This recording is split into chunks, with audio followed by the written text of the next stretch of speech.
How do there? My name's Terry Bush. I'm in my throne room. But don't worry. Elvis has already left the building, you know. It's come to my attention that there's things happening in the world that are worthy of regard, and people have asked me to turn my withering northern gaze on that. So, you know, this thing with Edward Colston, this statue, you know, people are up in arms about that because it got chucked in river. But what people fail to understand is if you look at a picture of that statue of Edward Colston, it's all brown face, you know, so it was coming down this year anyway. 2020 at least.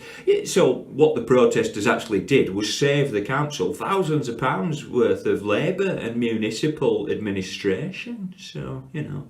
And then crazily the next day, the Britain's first racist type guys, they tried to fish the statue out of the river, you know, which will be the first time that they've ever fished a brown person out of a canal rather than, you know, popped her in there. But not many folk are aware about Edward Colston, and his last wish, it's in his will apparently, I've done a bit of research, he wanted his body to be returned to the river that made him rich and famous. So ironically what the protesters did was give him exactly the thing he needed for his spirit to rest easy. So crazy, isn't it? But then, you know, the racists fished him back out, thereby breaking a dead man's final wish, which is the equivalent of digging up his body after the funeral and raping his dead mouth in front of Mrs. Colston, his widow, you know.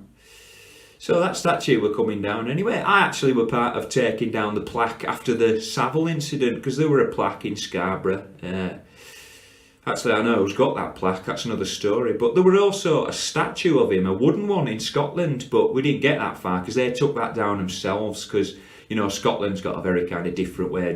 It's just frontier justice, basically, you know, fueled by alcohol. And although they are the only country that tried the strategy to, you know, negate their alcohol problem by using a heroin one. So we'll see how that plays out.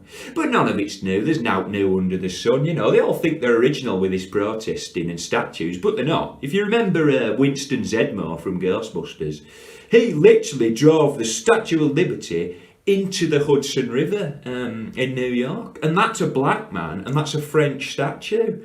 The French actually gave it to the Americans. I say gave it, probably surrendered it more likely, but, you know. So New York's not the same as it used to be, you know. Not since them two towers went down, you know. It's a shame. Say what you want about Lord Sauron, but he ran a tight, slick ship, you know. Well-drilled outfit, you know. They might not have had the uniforms of the Third Reich, but they definitely had the, you know, logistics, you know.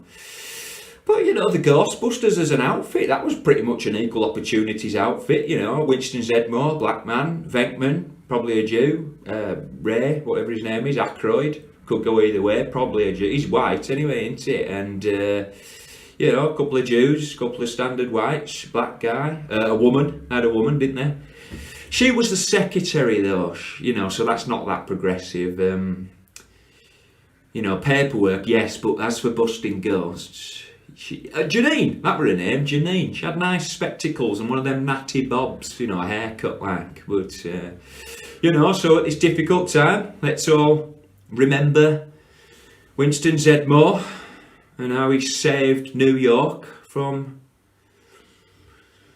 a malevolent giant marshmallow. So, you know, I think that's pretty universal and relevant across the board, isn't it?